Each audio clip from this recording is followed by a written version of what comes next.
मेरे प्यारे छात्रों, सृजन क्लासेस के इस वीडियो लेक्चर में आप सभी का बहुत बहुत स्वागत है। पिछले क्लास में हमने मानव आहार नाल के बारे में डिस्कस किया था, उनके विभिन्न भागों पर चर्चा किया था तथा मानव आहार नाल से मनुष्य के अंदर पाचन की क्रिया कैसे होती है उस पर हमने डिस्कस किया था। ठीक है, आज हम उसका नोट्स लिखा रहे हैं जिस पर आप लोग सिर्फ समझ लीजिए। कल हमने वैसे सब कुछ डिटेल में समझा दिया था। आप यदि चाहें तो कल के वीडियोस के हेल्प से आप खुद ये नोट्स लिख सकते हैं। ठीक है, तो खैर हमने बहुत ही सरल लैंग्वेज में यहाँ पर नोट्स लिखा हुआ है कि मनुष्य के अंदर जो है, मनुष्य में पाचन प्रक्रिया किस प्रकार होती है। ठीक है, तो मुख्य रूप से आप लोगों को 4 चरण बताया गया था, जिसमें सबसे पहला जो है मुख गुहा में होता है भोजन का पाचन, दूसरा आता है आमाशय, तीसरा भाग है छोटी आंत और चौथा भाग है अंतिम भाग बड़ी आंत। ठीक है, बस ये 4 भाग आपको याद रखना। हालांकि बीच में कुछ पुस्तकों में आपको और भी कुछ भाग मिलेंगे, हालांकि आपको 4 भाग बहुत ही आसान और सरल भाषा में आपको समझाया गया है, इसलिए आप इसको भी बोर्ड एग्जाम में लिख सकते हैं। यदि आपको मनुष्य में पाचन के विभिन्न प्रक्रियाओं के बारे में लिखने के लिए कहा जाए या मनुष्य के अंदर पाचन किस प्रकार होता है उसके बारे में कहा जाए लिखने के लिए, तो इस नोट्स को लिख लेंगे अच्छे से। ठीक है, अच्छा दूसरी बात, कल हमने जो आपको चित्र बताया था, हम यह चाहेंगे कि आप लोग अपने नोट्स में उस चित्र को बहुत ही अच्छी तरीके से बनाएं, क्योंकि बोर्ड एग्जामिनेशन में स्वच्छ नामांकित चित्र जरूर आता है बनाने के लिए, इसीलिए अभी से ही आप लोग स्टार्ट रहिए। एक तरह से बायोलॉजी का हमने आपको कल पहला चित्र बताया था। ठीक है, चलिए स्टार्ट करते हैं आज का। 4 चरण में से पहला चरण है मुख में पाचन। तो आमतौर पर मनुष्य के अंदर जो पाचन होता है, हम लोग जैसे ही खाते हैं वहीं से पाचन शुरू हो जाता है। तो पाचन में सबसे पहला पाचन कार्बोहाइड्रेट का होता है। तो कार्बोहाइड्रेट जो है, आप जानते हैं कि मुंह में जो है लार पाए जाते हैं, लार ग्रंथियां होती है जिसमें लार निकलता है। जब हम भोजन करते हैं तो लार जो है उसके साथ मिल जाता है। इसमें मुख्य रूप से जो है कार्बोहाइड्रेट में लार मिलता है, यानी कार्बोहाइड्रेट अपने छोटे या सरलतम कण में कन्वर्ट होते हैं। तो इसमें जो है लार के द्वारा कार्बोहाइड्रेट माल्टोज या फिर शर्करा में कन्वर्ट हो जाता है। ठीक है, उसके बाद दूसरा चरण आते हैं आमाशय। आमाशय में जो है, आमाशय में मुख्य रूप से प्रोटीन अपने सरलतम रूप अमीनो एसिड में कन्वर्ट हो जाता है। किसके मदद से? इसमें जो है पेप्सिन और रेनिन नाम के 2 पाचक एंजाइम्स पाए जाते हैं इसके द्वारा। इसके अलावा आमाशय में हाइड्रोक्लोरिक अम्ल भी पाए जाते हैं, जो मुख गुहा से होते हुए जो भोजन आता है, ग्रास नली से होते हुए जो आमाशय में भोजन आता है, यदि उसमें कोई जीवाणु वगैरह होता है तो उसको नष्ट कर देता है। उसके बाद तीसरा स्टेप जो है वो छोटी आंत है, जिसमें मुख्य रूप से आपका जो पाचन होता है वो वसा का होता है। तो वसा, इसमें जो है पाचक एंजाइम्स के रूप में 2 चीज पाए जाते हैं। एक अग्नाशयी रस पाया जाता है और दूसरा पित्त रस पाया जाता है। तो पित्त रस का क्या काम है कि यह जो है वसा को फैटी अम्ल और ग्लिसरॉल में कन्वर्ट कर जाता है। फैटी अम्ल और ग्लिसरॉल इस वसा का जो है वह सरलतम रूप होता है। उसके अलावा जो भी अपचा पदार्थ होता है, कार्बोहाइड्रेट या फिर प्रोटीन, उसका जो पाचन करता है या उसको जो सरलतम रूप में बदलता है वो अग्नाशयी रस है। ठीक है, फिर अंतिम चरण में आते हैं। तो अंतिम चरण में कोई पाचन का क्रिया नहीं होता, इसमें जल और लवण का केवल अवशोषण होता है और उसके अलावा जो पचा हुआ पदार्थ होता है वह मलद्वार में या रेक्टम में जमा हो जाता है, जिसको समय समय पर हम लोग निकालते हैं। ठीक है, तो ये है, एक बार पढ़ देते हैं इसको अच्छे से। मुख में पाचन, भोजन का पाचन मुख से शुरू होता है, जहां पर लार ग्रंथि में पाए जाने वाला लार कार्बोहाइड्रेट को माल्टोज या शर्करा में बदल देता है। इसके बाद यह ग्रास नली से होते हुए आमाशय में पहुंचता है। राइट, अच्छा आमाशय में पाचन, आमाशय में पेप्सिन और रेनिन नाम के पाचक एंजाइम पाए जाते हैं या पाचक रस पाए जाते हैं, तथा आमाशय में हाइड्रोक्लोरिक अम्ल भी पाया जाता है, जो मुख से आने वाले भोजन के कण में पाए जाने वाले जीवाणुओं को नष्ट कर देता है। यहाँ पर पेप्सिन एवं रेनिन प्रोटीन को अमीनो अम्ल में बदल देता है। यहाँ भोजन का पाचन अम्लीय माध्यम में होता है। ठीक है, यदि क्वेश्चन ये पूछा जाए कि भोजन का पाचन अम्लीय माध्यम में कहाँ होता है, तो आमाशय में। क्षारीय माध्यम में कहाँ होता है, तो छोटी आंत में। चलिए आगे बढ़ते हैं। छोटी आंत में या क्षुद्रांत में भोजन का पाचन, छोटी आंत को ही क्षुद्रांत भी कहते हैं। यहाँ पर पित्त रस एवं अग्नाशयिक रस पाचक एंजाइम के रूप में पाया जाता है, जिसमें से पित्त रस वसा को फैटी अम्ल तथा ग्लिसरॉल में बदल देता है तथा अग्नाशयी रस शेष कार्बोहाइड्रेट को माल्टोज तथा शेष प्रोटीन को अमीनो अम्ल में बदल देता है। इस प्रकार छोटी आंत में भोजन लेई के रूप में परिवर्तित हो जाता है। लेई जिसको पेस्ट बोलते हो आप लोग, कोलगेट वगैरह का पेस्ट देखते हो ना किस तरह से होता है, वैसे छोटी आंत तक आते आते भोजन जो है उसी रूप में कन्वर्ट हो जाता है। नेक्स्ट है बड़ी आंत। तो बड़ी आंत में पाचन की कोई क्रिया नहीं होती है, इसमें केवल जल एवं लवण का अवशोषण होता है तथा अपचा भोजन रेक्टम में जमा हो जाता है, जिसे समय समय पर मलद्वार के रास्ते बाहर निकाला जाता है। ठीक है, चलिए स्क्रीनशॉट ले लीजिए इसका।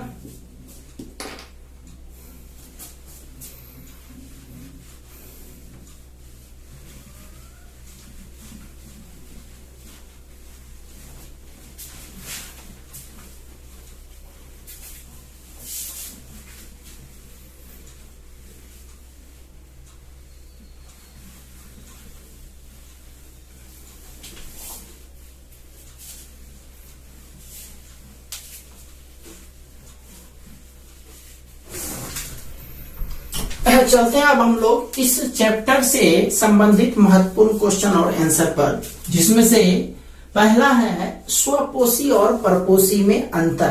तो निश्चित तौर पर स्वपोषी यानी पेड़ पौधा और परपोषी यानी जीव जंतु आते हैं। ठीक है, तो उसमें अंतर पर चलते हैं कि स्वपोषण जो है यह केवल हरे पेड़ पौधे में होता है, जबकि परपोषण जो होता है वह हरे पेड़ पौधे के अतिरिक्त अन्य सभी जो जीव होते हैं उसमें होता है। दूसरा अंतर है कि स्वपोषण के लिए सूर्य प्रकाश, 4 चीज की आवश्यकता होती है, आपको पहले बताया जा चुका है।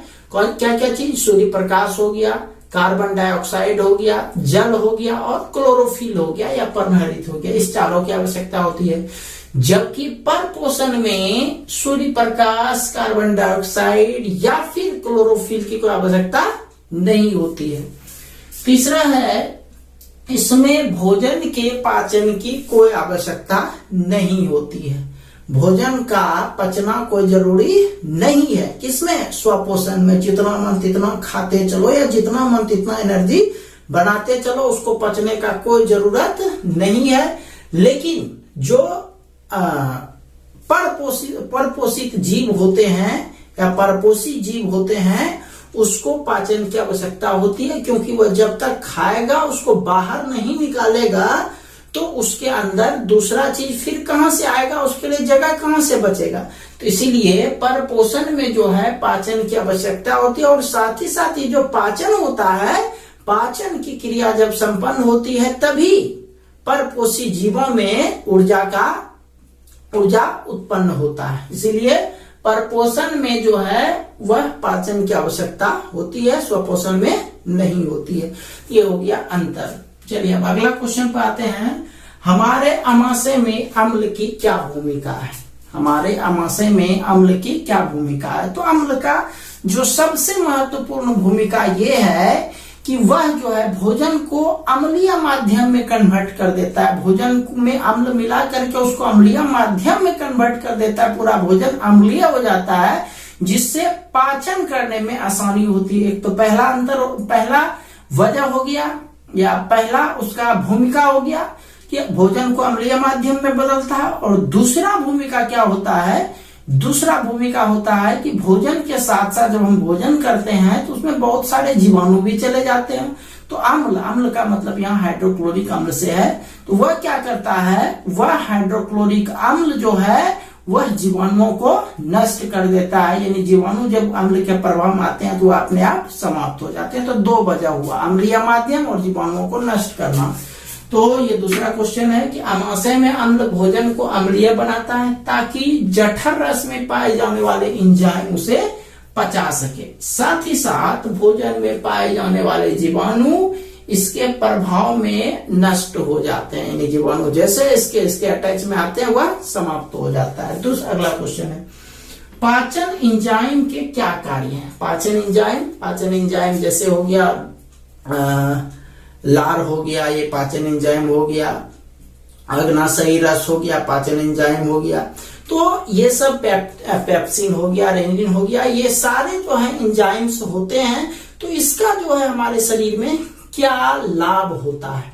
तो ये सारे चीज करते क्या है कि भोजन के जो जटिल अंग होते हैं, जटिल भाग होते हैं, उसको सरलतम रूप में कन्वर्ट कर देते हैं, जिससे पाचन में आसानी होती है। बस तो एंजाइम उत्प्रेरक क्रिया के द्वारा जटिल अवयवों को सरल भागों में खंडित कर देते हैं, जिससे वे घुलनशील हो जाते हैं और शरीर में उसका अवशोषण आसानी से हो जाता है। ठीक है, तो ये था आपका पाचक एंजाइम का भूमिका। नेक्स्ट क्वेश्चन है, पचे हुए भोजन को अवशोषित करने के लिए छोटी आंत को कैसे अभिकल्पित किया गया है? अभिकल्पित का मतलब है डिजाइन है, कि छोटी आंत को किस तरह से डिजाइन किया गया है कि उसमें जो है सारा भोजन एक तरह से वहां पर जाने के बाद पच जाता है। अभिकल्पित मतलब उसकी संरचना में क्या क्या चीज होती है जिसके कारण भोजन पच जाता है। ठीक है, चलते हैं इस पर। छोटी आंत की आंतरिक भित्ति पर असंख्य रसांकुर पाए जाते हैं।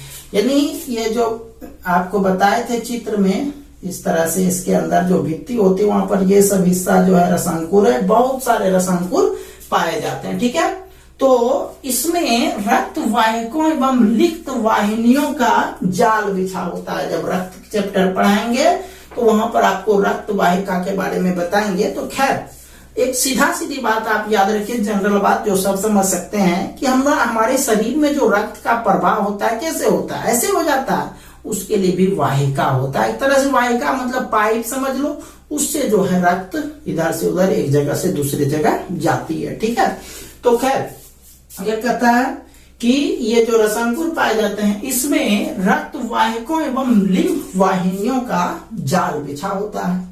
विसरण क्रिया द्वारा भोजन का प्रोटीन, ग्लूकोज, खनिज एवं विटामिन, ग्लूकोज का मतलब कार्बोहाइड्रेट से है, प्रोटीन, ग्लूकोज, खनिज और विटामिन जो है ये सारे रक्त के द्वारा सोख लिए जाते हैं। यानी रक्त उसके रक्त वाहिनी होगा तो रक्त उसके आसपास से वाहिनी से होकर के बहेगा ही।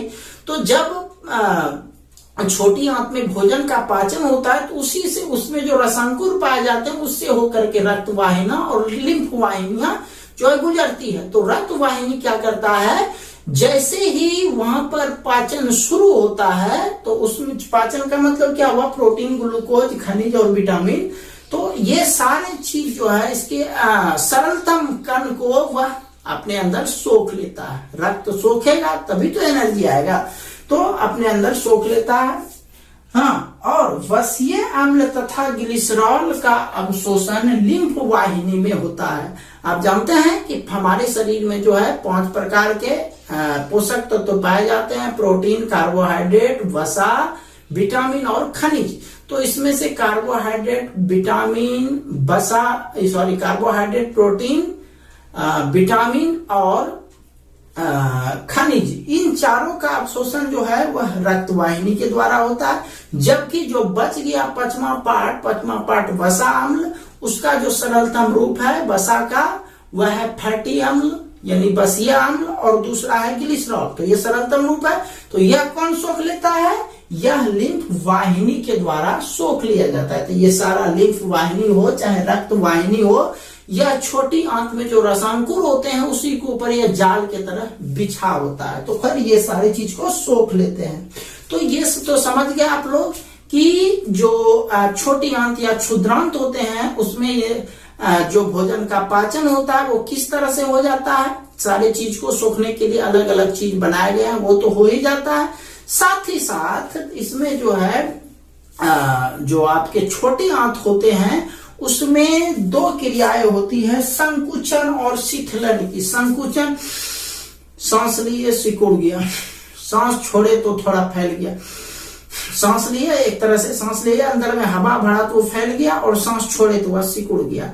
तो ये जो शिथिलन और अनुशीथलन का जो क्रिया होता है वह क्षुद्रांत या फिर छोटी आंत के अंदर होते रहता है। आप थोड़ा सा गौर करो कि यदि आप किसी चीज में गति देते हो, उसको छोड़ते हो, गति देते हो, छोड़ते हो, तो उसके कण जो है ऑटोमेटिक छोटे होते चले जाते हैं गति के कारण, और पीछे गति लेते हो तो यहाँ पर, या फिर आप इसको ऐसे समझो कि जैसे आप पानी में जो है, पानी में ऊपर से रंग डाले और पिचकारी से 2-3 बार खींच करके उसको ऊपर नीचे किए, इससे क्या हुआ कि सारा कण जो है जो भी रंग का सारा कण था वह एक जगह से दूसरे जगह आसानी से फैल गया।